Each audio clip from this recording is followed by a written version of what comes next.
আপনারা জানেন চট্টগ্রামের এই জঙ্গল সলিমপুর একটি অপরাধপ্রবণ এলাকা। একই সাথে চট্টগ্রাম শহর এবং চট্টগ্রাম অন্যান্য অঞ্চলের অপরাধীরা বিভিন্ন জায়গায় অপরাধ করে এখানে তাদের একটা নিরাপদ আশ্রয় হিসেবে তারা ব্যবহার করে, যেহেতু এটি একটি জঙ্গলাকীর্ণ এলাকা।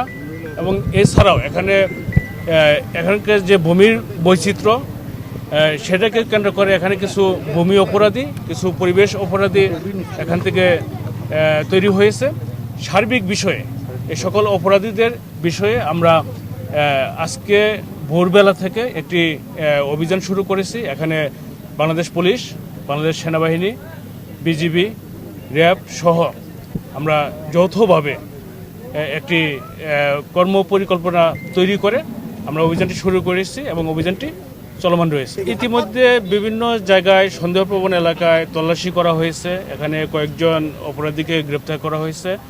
এবং যেহেতু একটি অনেক বড় এরিয়া, এখানে বিভিন্ন সেক্টরে ভাগ করে এই অভিযানটি শুরু হয় এবং অভিযানটি যেহেতু এখনও শেষ হয়নি, অভিযানটি চলমান রয়েছে, কাজে এখনই বলা যাবে না যে আমরা আসলে কতটুকু সফল হয়েছি বা কী পরিমাণ অপরাধী গ্রেপ্তার হয়েছে কিংবা কী পরিমাণ আলামত উদ্ধার হয়েছে কিংবা কী পরিমাণ অন্যান্য নিষিদ্ধ বস্তু জব্দ করা হয়েছে। ছিন্নমূল যেখানে শেষ হয় এবং আলীনগর যেখানে শুরু, সেই জায়গাটাতে তারা সম্ভবত রাতের অন্ধকারে একটি বড় একটি ট্রাক সেটা অকেজু করে রাস্তা ব্লক করে রেখেছিল এবং তার 20 গজ পরে ওখানে একটা রাস্তার উপরে নিচে খাল এবং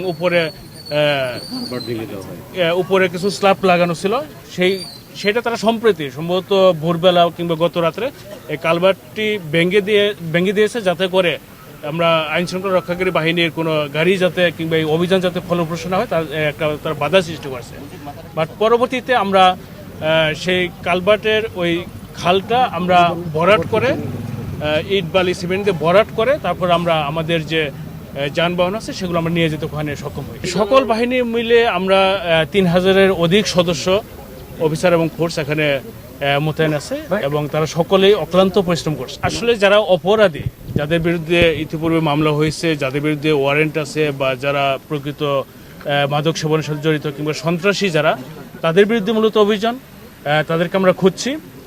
কয়েকজন আসামি ইতিমধ্যে গ্রেপ্তার করা হয়েছে, তাদেরকে আসলে যাচাই বাছাই করা হবে এবং অভিযান শেষ হলে প্রকৃত অর্থে বলা যাবে যে কতটুকু অভিযানটি সফল হয়েছে। এখানে খবর যেতেই পারে, বাট আমরা চেষ্টা করেছি যাতে তারা খবর না পায়। এখানে আপনারা জানেন যে পুরো এলাকা সিসি ক্যামেরা দ্বারা নিয়ন্ত্রিত হয়। এখানে তাদের সোর্স বিভিন্নভাবে এখানে ডেভেলপমেন্ট আছে। এখানে ওই সিএনজি চালক থেকে শুরু করে প্রত্যেকটি মোড়ে মোড়ে তাদের কিন্তু লোকজন রয়েছে, যাতে আইনশৃঙ্খলা রক্ষাকারী বাহিনী তাদেরকে এখানে প্রবেশ করতে না পারে এবং তাদের যাতে গ্রেপ্তার করতে না পারে, সেজন্য তারা তাদের নিরাপদ আশ্রয়স্থলটি তারা নিজেদের মতো করে গড়ে তুলেছে।